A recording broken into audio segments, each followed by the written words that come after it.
ठाण्यातील तलावांची महापौर शर्मिला पिंपळकर यांनी केली अधिकाऱ्यांसमवेत पाहणी।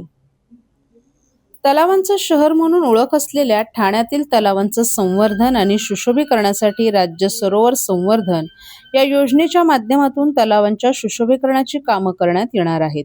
या पार्श्वभूमीवर काल महापौर शर्मिला पिंपळकर यांनी पदाधिकारी आणि अधिकाऱ्यांसमवेत तलावांचा दौरा केला। या दौऱ्यादरम्यान तलाव परिसरात आवश्यक असलेली कामे करण्यासंदर्भात महापौरांनी प्रशासनास सूचना दिल्यात। या दौऱ्याची सुरुवात कचराळी तलाव येथून करण्यात आली। त्यानंतर सिद्धेश्वर तलाव, मखमली तलाव, ब्रह्माळा, घोसाळे, मर्दाडे, गोकुळनगर आदी तलावांची पाहणी करण्यात आली। यावेळी उपमहापौर कृष्णा पाटील, सभागृह नेते हनुमंत जगदाळे यांच्यासह त्या प्रभागातील स्थानिक नगरसेवक, कार्यकारी अभियंता, स्वच्छता निरीक्षक आदी उपस्थित होते। या दौऱ्याची सुरुवात कचराळी तलाव येथून करण्यात आली। कचराळी तलाव येथे असलेला विद्युत डीपी ट्रान्सफर करणं, तसंच ज्या इंटरनेटच्या केबल्स तलावातून गेल्यात त्या काढून टाकण्यात याव्यात, तसंच तलाव परिसरात असलेले शौचालय नियमित स्वच्छ राहील आणि मुबलक पाणी असेल हे पाहण्याच्या सूचना संबंधित विभागाला महापौर शर्मिला पिंपळकर यांनी दिल्यात। सिद्धेश्वर तलाव परिसरातील उद्यानांच्या दुरावस्थेबाबत महापौरांनी संबंधित अधिकाऱ्यांना धारेवर धरत उद्यानात आवश्यक असलेल्या सुविधा उपलब्ध कराव्यात। या ठिकाणी ज्येष्ठ नागरिकांना बसण्यासाठी असलेली शेडची दुरुस्ती करण्याच्या सूचनाही महापौरांनी दिल्या। या तलावाच्या बाजूबाजूला असलेल्या चाळीतील सांडपाण्यासाठी गटाराची सोय करण्यात यावी, तसंच तलावांच्या बाजूला असलेला कचरा नियमित उचलण्यात यावा, असं सभागृह नेते हनुमंत जगदाळे यांनी नमूद केलं। मखमली तलावातील गाळ काढणं, भिंतींचं काम करणं आणि तलावात कारंजे बसवणं, तसंच ब्रह्माळा तलाव परिसरात सद्यस्थितीत एक शौचालय असून अजून एक शौचालय उभारणं, गोसाळे तलाव परिसर सुस्थितीत असल्याबाबत समाधान व्यक्त करत आवश्यक त्या सोयीसुविधा उपलब्ध कराव्यात। मर्दाडे तलाव परिसरात विद्युत दिव्यांची सोय करण्याच्याही त्यांनी सूचना दिल्या।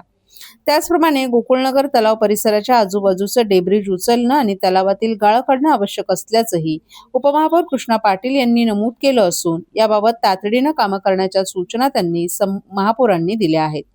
उपमुख्यमंत्री एकनाथ शिंदे यांच्या संकल्पनेतून ठाण्यातील तलावांचं संवर्धन आणि सुशोभीकरणाचं व्यापक नियोजन करण्यात येत आहे। एकात्मिक तलाव संवर्धन उपक्रमाअंतर्गत तलावांचं पर्यावरणीय संतुलन राखण्यावर विशेष भर देण्यात येत असून राज्य सरोवर संवर्धन या योजनेअंतर्गत शहरातील तलाव परिसरात सोयीसुविधा देण्याच्या दृष्टिकोनातून हा पाहणी दौरा केला असल्याचं महापौर शर्मिला पिंपळकर यांनी नमूद केलं। आज पाहणी केल्यानंतर ज्या ठिकाणी त्रुटी आढळल्यात त्या दूर करण्याच्या सूचना प्रशासनाला दिल्या असल्याचंही त्यांनी सांगितलं।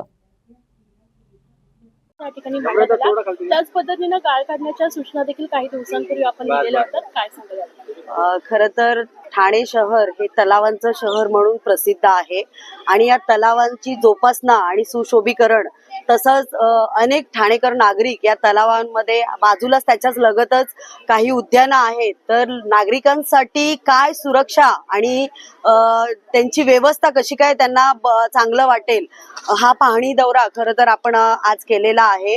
खरं तर ठाणे शहरामध्ये बरेच तलाव आहेत, पण आज त्यापैकी 6-7 तलाव आपण पाहणी दौऱ्यासाठी घेणार आहोत आणि आपल्या महापौर दालनामध्ये याची एक तलावांच्या रिलेटेड जेवढे अधिकारी आपले ठाणे महानगरपालिकेचे आहेत त्यांच्याशी एक बैठक करून काय काय आपल्याला चांगल्या सुविधा या ठाणे शहरातील तलावांसाठी देण्यात येतील त्या आपण नक्कीच देऊ। आज कचराळी तलाव असू देत, मखमली, सिद्धेश्वर, कोलबाड, आंबे घोसाळे, गोकुळनगर, ब्रह्माळा ह्या तलावांची आज पाहणी दौरा आपण खरं तर घेतलेला आहे आणि या पाहणी दौऱ्यामध्ये मला असं वाटतं सगळ्यात महत्वाचे म्हणजे जे ज्येष्ठ लोक इथे चालण्यासाठी येतात, काही नवीन पिढी तरुण पिढी असते, तर शौचालयांची खरं तर खूप दुरावस्था आहे।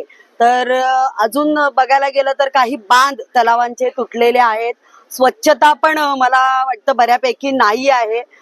गेली 4 वर्ष प्रशासन सगळं बघत होती, पण आज नगरसेवक, महापौर, उपमहापौर सर्व महायुतीचं सरकार आहे आणि या सरकारच्या द्वारे ठाणे शहरातली विकास कामं जोरदार होत असताना महाराष्ट्र राज्याचे लाडके उपमुख्यमंत्री एकनाथजी शिंदे साहेब यांच्या मार्गदर्शनाखाली आणि यांच्या पुढाकारानेच खरं तर आम्ही उतरलो आहोत रस्त्यावर, आणि रस्त्यावर जर आपला नेता काम करत आहे तर त्यांच्याच मार्गदर्शनाखाली आपल्यालाही त्याच पद्धतीचं काम आपण करणार आहोत आणि करण्यासाठी सुरुवात केलेली आहे. लवकरच या तलावांचं सर्वांचं संवर्धन होईल आणि चांगल्या पद्धतीचं लोकांसाठी उपलब्ध होईल. मला वाटतं हे सगळी उद्यानं आणि तलाव. मॅडम,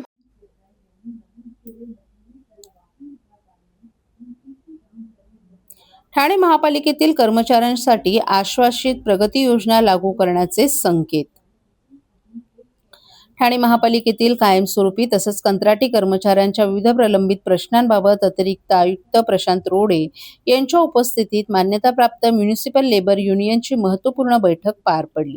या बैठकीत सलग 10, 20 आणि 30 वर्ष सेवा पूर्ण करणाऱ्या कर्मचाऱ्यांना आश्वासित प्रगती योजनेचा लाभ देण्याबाबत सकारात्मक निर्णय घेण्यात आला.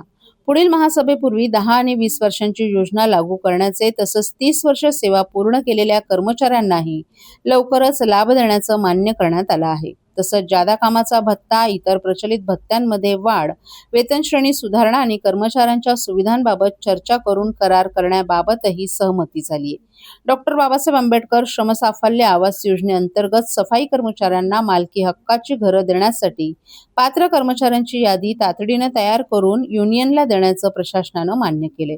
म्युनिसिपल हाऊसिंग योजनेची पॉलिसी अंतिम टप्प्यात असून ती लवकरच जाहीर केलं जाणार असल्याचंही सांगण्यात आले. चतुर्थ श्रेणी कर्मचाऱ्यांच्या तृतीय श्रेणीत पदोन्नतीची प्रक्रिया तातडीनं पूर्ण करून या महिन्याअखेरीस आदेश काढण्याचं आश्वासन अतिरिक्त आयुक्त प्रशांत रोडे यांनी दिले. याशिवाय अग्निशमन दलासह इतर विभागातील कर्मचाऱ्यांसाठी आवश्यक अनुभवाची अट 5 वर्षांवरून 3 वर्ष करण्यासाठी शासनाकडे प्रस्ताव पाठवण्याचा निर्णय घेण्यात आलाय. या बैठकीत 6व्या वेतन आयोगातील शैक्षणिक भत्ता, कर्मचाऱ्यांसाठी कॅशलेस विमा योजना, कंत्राटी कर्मचाऱ्यांची ग्रॅच्युटी, विमा सुविधा आणि फायलेरिया विभागातील 29 फील्ड वर्कर्सना सफाई कामगारांचे लाभ लागू करण्याबाबतही चर्चा झाली. बैठकीच्या शेवटी म्युनिसिपल लेबर युनियनचे कार्याध्यक्ष मोहन तिवारी यांनी उपस्थितांचे आभार मानले. बरेच प्रश्न होते, त्यातले आम्ही 60% तरी प्रश्न आज मार्गी लावलेले आहेत.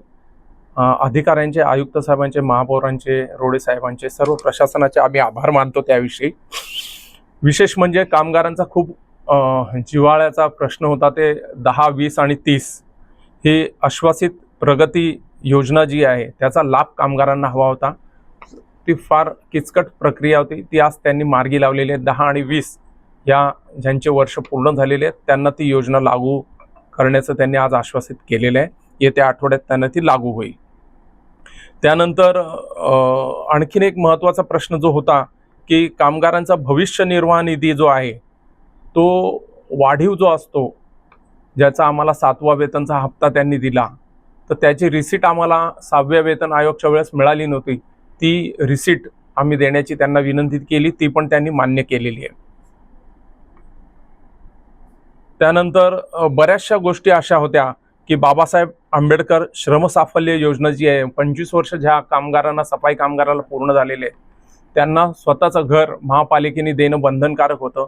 त्याबाबत देखील चर्चा झाली. त्याची अपग्रेड यादी आम्हाला ते देत आहेत आणि जेवढी घरं अवेलेबल आहेत त्यांना येत्या आठवड्यात ते काम मार्गी लावणार आहेत असं त्यांनी मान्य केलेलं आहे.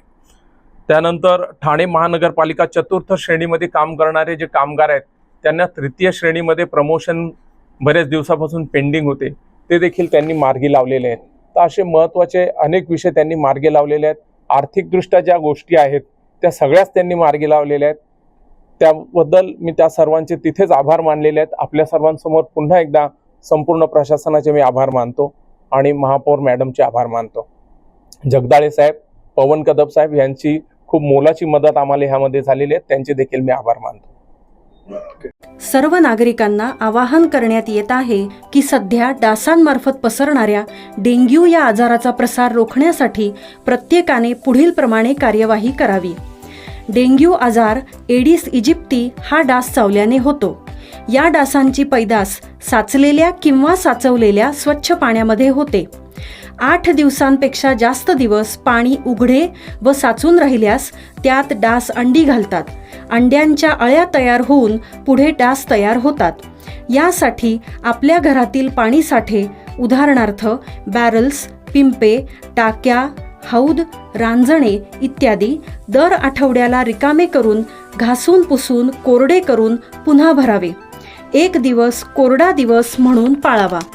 पाणी साठ्यांना घट्ट झाकणे बसवावीत किंवा जुनी साडी, चादर, धोतर यांनी बांधून झाकून ठेवावीत, म्हणजे डास त्यात जाऊन अंडी घालणार नाहीत.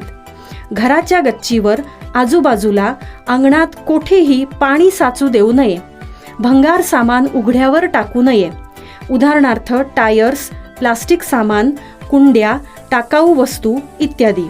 अशा सामानात पावसाचे पाणी साठून त्यात डेंग्यूच्या डासांची पैदास होते. घरातील कूलर्स, फ्रीजच्या पाठीमागील ट्रे हे देखील वेळोवेळी कोरडे करावेत. लक्षात ठेवा, नुसत्या फवारणीने डास घनता कमी होत नाही, तर त्यासाठी डास पैदास ठिकाणे नष्ट करणे ही आपल्या सर्वांची जबाबदारी आहे.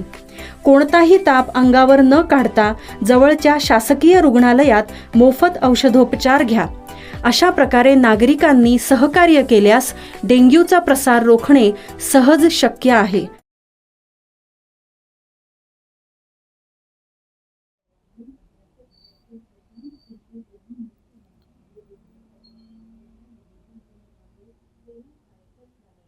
सीएनजी दरात 2 रुपयांची वाढ, वाहन चालकांना महागाईचा फटका. मुंबई आणि ठाण्यात सीएनजी वापरणाऱ्या वाहन चालकांना पुन्हा एकदा महागाईचा फटका बसलाय. महानगर गॅस लिमिटेड अर्थात एमजीएलने सीएनजीच्या दरात प्रति किलोनं 2 रुपयांची वाढ जाहीर केली आहे.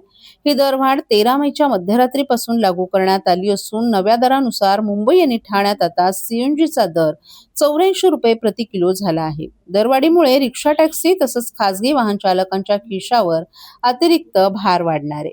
आधीच इंधन दरवाढ, वाहतूक खर्च आणि महागाईमुळे नागरिक त्रस्त असताना आता सीएनजीच्या वाढलेल्या दरामुळे सर्वसामान्यांमध्ये नाराजी व्यक्त होते. विशेषतः दररोज सीएनजीवर चालणाऱ्या वाहनांचा वापर करणाऱ्या रिक्षा चालक आणि कॅब चालकांवर याचा थेट परिणाम होणार असल्याचं बोललं जातंय.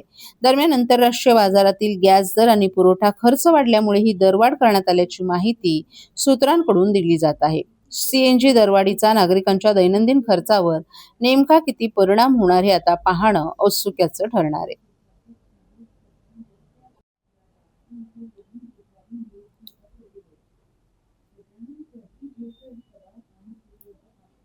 ठाणे महापालिका क्षेत्रातील दोषदायित्व कालावधीतील खड्डे दुरुस्ती ठेकेदारांमार्फतच करण्यात येत असली तरी दोषदायित्व कालावधी संपलेल्या रस्त्यांवरील दुरुस्ती पालिकेकडून करण्यात येत असून अशा रस्त्यांवर पावसाळ्यात खड्डे पडल्यास त्याची दुरुस्ती करण्यासाठी पालिकेनं 2,75,00,000 रुपयांचा प्रस्ताव तयार केलाय. यासाठी प्रभाग समिती न्याय निधीची तरतूद करण्यात आली असून हा प्रस्ताव येत्या शुक्रवारी होणाऱ्या सर्वसाधारण सभेपुढे मान्यतेसाठी ठेवण्यात आलाय. ठाणे महापालिका क्षेत्रातील रस्त्यांवर पावसाळ्यात खड्डे पडण्याचे प्रकार घडतात. गेल्या काही वर्षात पालिकेनं अनेक रस्त्यांचं नूतनीकरण केलं असून यामुळे अशा रस्त्यांवर पावसाळ्यात खड्डे पडण्याचं प्रमाण कमी होत असल्याचं चित्र आहे. असं असलं तरी शहराच्या हद्दीतून महामार्ग जात असून त्यावर खड्डे पडण्याचे प्रकार घडतात. यापूर्वी सार्वजनिक बांधकाम विभाग, राज्य रस्ते विकास महामंडळाच्या अखत्यारीत हे रस्ते होते. या यंत्रणांकडून खड्डे भरण्याची कामं केली जात नसल्याने पालिकेला टीकेची धनी ठरत होती. यामुळे पालिका या रस्त्यांवर खड्डे भरण्याची कामं करते.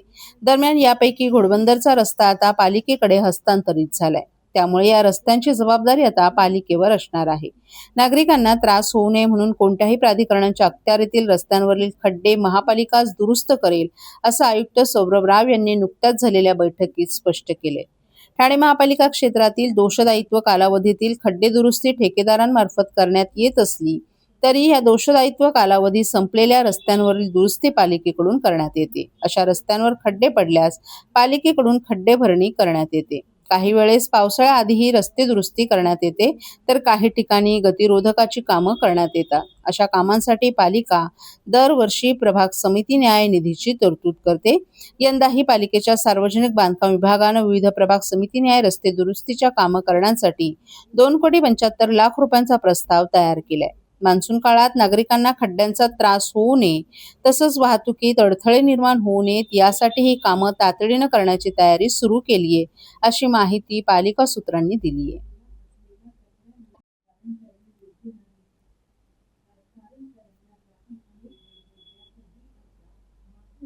ज्वेलर्सच्या दुकानात पिस्तुलाचा धाक दाखवत दरोड्याचा प्रयत्न, 2 आरोपी गटारात लपलेले असताना अटक.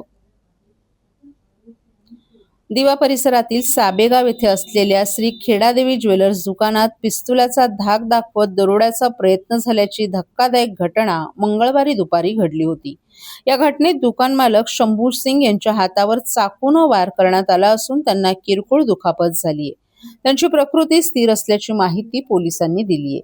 मिळालेल्या माहितीनुसार 13 मे रोजी दुपारी 12 वाजण्याच्या सुमारास 2 अनोळखी इसम श्री खेडादेवी ज्वेलर्स दुकानात घुसले होते.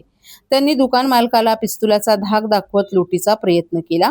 यावेळी आरोपींनी शंभू सिंग यांच्या डाव्या हातावर चाकूने वार केला. घटनेनंतर समोरील दुकानदार मदतीसाठी धावत येताच आरोपींनी गावठी पिस्तूल दाखवत घटनास्थळावरून पळ काढला. मात्र दुकानदारानं प्रतिकार केल्यामुळे आरोपींना कोणताही मुद्देमाल घेऊन जाता आला नाही.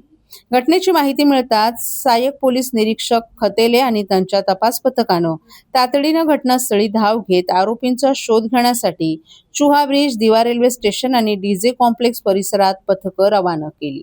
अखेर पोलिसांनी अथक शोधमोहीम राबवत आरोपींना दलदलीतील गटाराच्या पाण्यातून लपून बसलेल्या अवस्थेत ताब्यात घेतलं. तब्बल 2 तास गटारात लपून बसलेल्या आरोपींना बाहेर काढून अटक करण्यात आली असून या आरोपींकडून गावठी कट्टा आणि चाकू जप्त करण्यात आला आहे. श्रवणकुमार वर्मदेव पटवा आणि ध्रुव विश्वनाथ पटवा अशी अटक करण्यात आलेल्या आरोपींची नावं असून हे दोघेही मूळ उत्तर प्रदेश येथील रहिवासी आहेत. या घटनेनंतर परिसरात मोठा पोलीस बंदोबस्त तैनात करण्यात आला असून परिस्थिती शांत असल्याचं पोलिसांनी सांगितलं. दरम्यान घटनास्थळी मुंब्रा पोलीस ठाण्याचे वरिष्ठ पोलीस निरीक्षक शरद कुंभार यांच्यासह अप्पर पोलीस आयुक्त पंजाबराव उगले, विनायक देशमुख, पोलीस उपायुक्त सुभाष बोरसे, डीसीपी अमरसिंग जाधव तसंच एसीपी शेखर बागडे आणि प्रिया दामले यांनी भेट देत पाहणी केली आहे.